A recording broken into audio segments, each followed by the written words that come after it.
sitting here. All right, good evening, ladies. How you doing? We good? We good?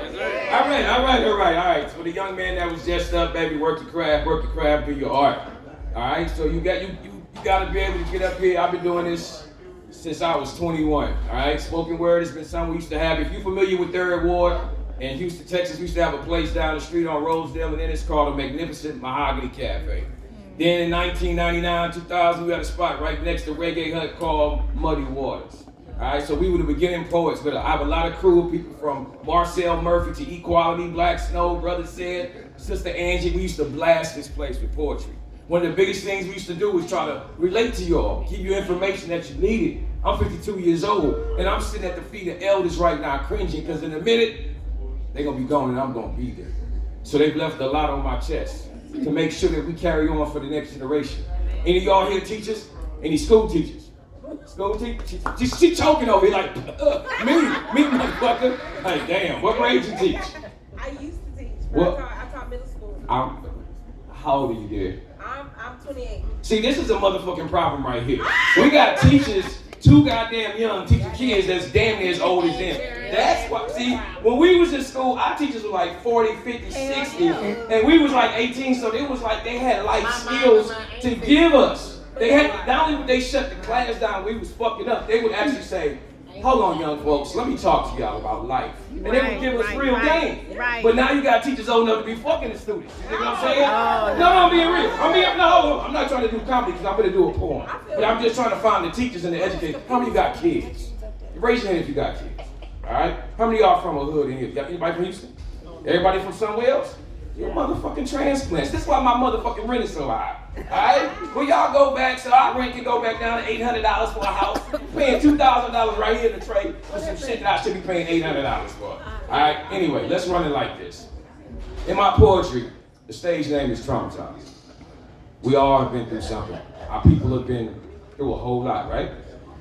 Raptured and captured in a hostile environment, brutalized, I specialize in broken ties. So much so that I've been scandalized, institutionalized, hospitalized, and later labeled as having been traumatized. Our race has been ruptured and corrupted by a history of less than 400 years of slavery. Desocialized, economically pressurized, and victimized, we have all become what?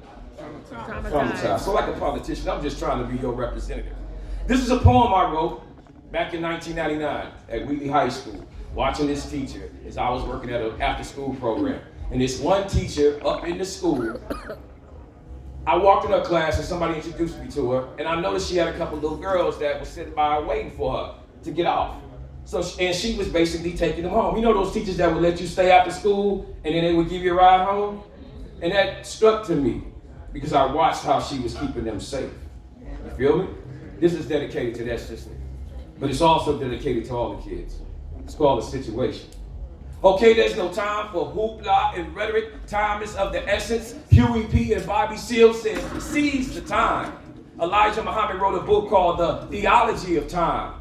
America has a magazine called Time. Let me relate about today's youth with the essence of this rhyme. You see, we don't pay attention to the cries of these young folks. Oh yes, we raised them, we bred them, we fed them, we clothed them, we played with them, and oftentimes we hurt them. As a school teacher, what can you do day to day just to keep your students focused? You try to keep them all day until you clock out, hoping that when you drop little Shaniqua off, she gonna survive through the night. When you met that little bit of family that she's got at the PTO meeting, well, you know things ain't all right. Bye, Miss Smith. I'ma see you tomorrow. Bye, baby. Do your homework is what you tell her. But what you really want to tell her was, just hold on, sweetheart. You need something to eat before you go? If things get that bad at your house tonight, baby, just pray about it. And if they get real bad, here's my number. You can call me, all right?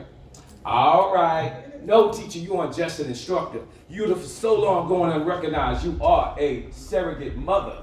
Feeling the pains of your own life or watching the pains of these little sisters and brothers. You see, this is the dilemma, trying to educate their minds while keeping them alive on the inner. You see, it's like we're on a slave ship and it's like we're in the middle passage and we're watching our babies die every day. So many people live with these problems every day but don't wish to address them. House to house, hood, block, and borough, pain, strain, and sorrow. No one seems to be focusing on my black babies making it to tomorrow.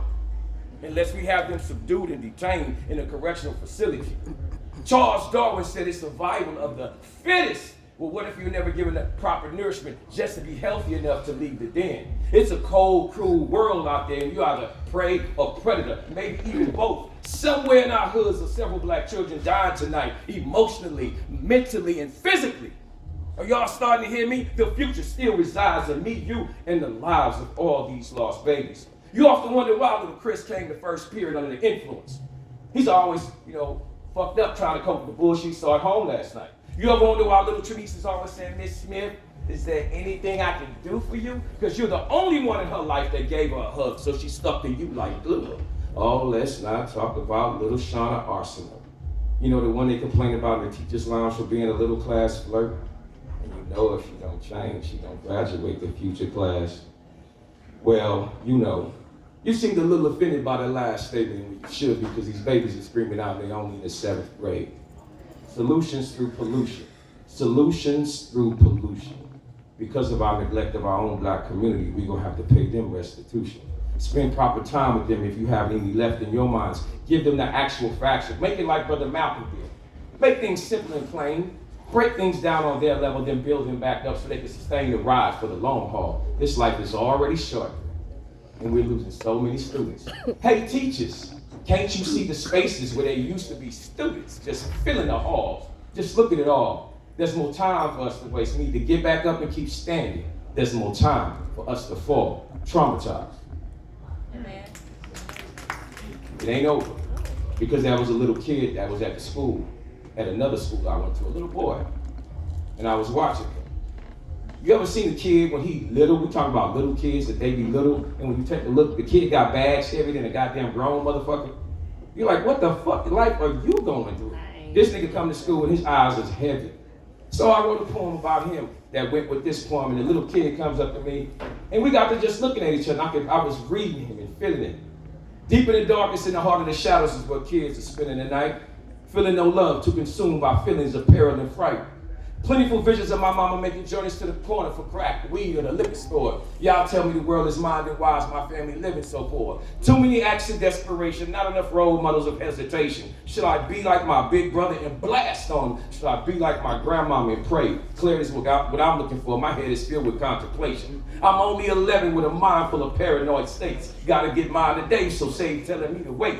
The media tells me of how a childhood used to be, but all I see for my future is prison or parole. I'm in the early stages of my addiction to thug living, mister. Dear God, don't let it affect my soul. Cold has become an art. Ghetto living without a heart.